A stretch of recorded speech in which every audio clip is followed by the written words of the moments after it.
everybody and welcome to Tasty Tuesday.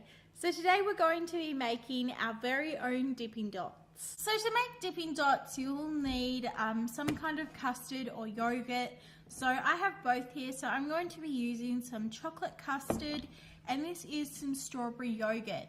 Now the strawberry yogurt did have real strawberries in it, so I just strained the real strawberries out so it's not left all lumpy. You will also need a pretty decent sized chopping board, but it has to be able to fit in your freezer. You'll need some baking paper to put on your chopping board, and you can use a piping bag, but I'm just going to use some freezer bags to put my custard and my yogurt in. Okay, so I'm just going to put the baking paper onto our chopping board here. Okay, so now I have my strawberry yogurt in the bag. I'm just going to take a pair of scissors and chop the bottom of the bag like that. And so now the yogurt can come out and we can make our dipping dots.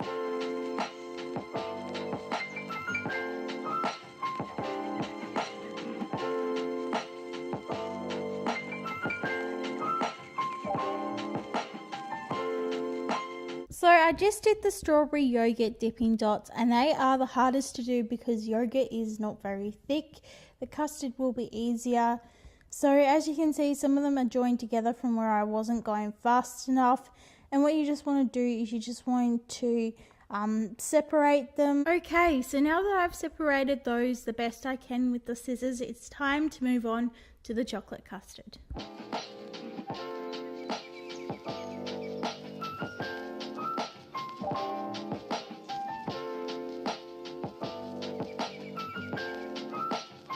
Okay, so again we had a few of our chocolate ones connect, but now they're all good and now we are ready to put these in the freezer. So when they're in the freezer you want them to be sitting as flat as they can possibly be sitting. Now we're going to leave our dipping dots in here for 1 hour and then we're going to come back and take them off the baking paper. Okay, so here is the little cup that we're going to be using for our dipping dots. So we just need to put that in the freezer for 10 minutes and then we'll get the dipping dots out and put them inside this little dessert bowl here, and then we'll put them back in the freezer for another 5 minutes and then they're ready to eat. Okay guys, so I just got our dessert glass and our dipping dots out of the freezer, and I also have a cake spatula here which I'm going to use to remove the dipping dots from the baking paper. And you have to work reasonably quick, otherwise the dipping dots will melt. So I'm just going to time lapse this.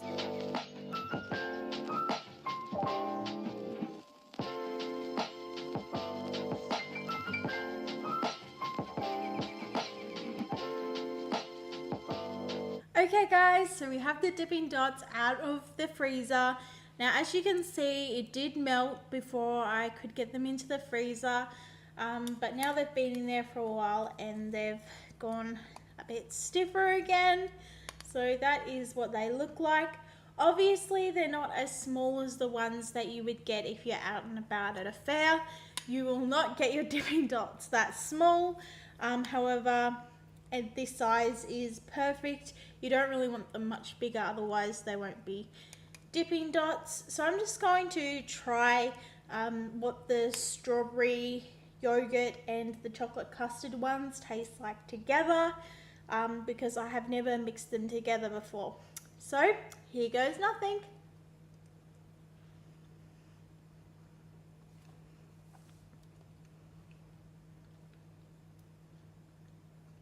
It's not bad. It's not bad at all. I basically think that the chocolate custard and the strawberry yogurt mixed together, it kind of tastes like chocolate covered strawberries. Obviously different texture and everything, but the taste is very similar. But yeah, it's really yummy and it's a nice little treat to have if you're wanting something sweet and something frozen, and if you've got kids it's easy and exciting for them. So yeah, so these are my homemade dipping dots. So I'm sure there's many other ways to make dipping dots, but that's how I make them. So that is it for this week's Tasty Tuesday video. I hope you guys enjoyed watching and I'll see you in the next video. Bye! Over to you, Eva. Give me thumbs up. Guys.